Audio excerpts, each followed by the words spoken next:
ایک سوال یہ پوچھا جاتا ہے کہ کیا درود پاک کا وظیفہ بھی باری ہوتا ہے؟ تو اس کا جواب یہ ہے کہ درود پاک کا وظیفہ باری نہیں ہوتا۔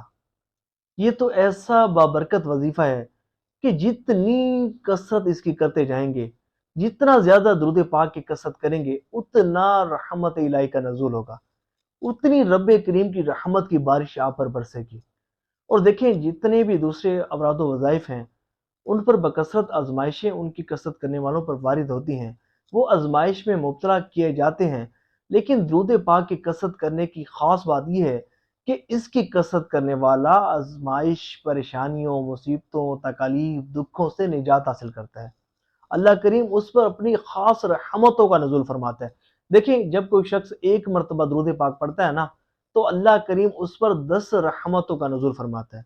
اب تصور کریں کہ جب کوئی شخص 10 مرتبہ درود پاک پڑھے گا تو اللہ کریم اس پر 100 رحمتوں کا نزول فرمائے گا، اور جب کوئی بندہ 100 مرتبہ درود پاک پڑھے گا تو اللہ کریم اس پر 1000 رحمتوں کا نزول فرمائے گا۔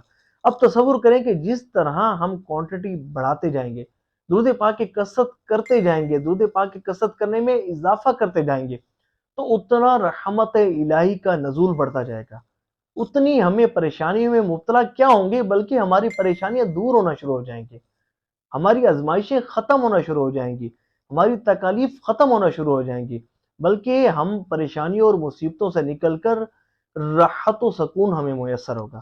تو اللہ کریم ہمیں کثرت سے درود پاک پڑھنے کی توفیق عطا فرمائے۔ ثواب کی نیت سے اس پیغام کو شیئر بھی کیجیے گا۔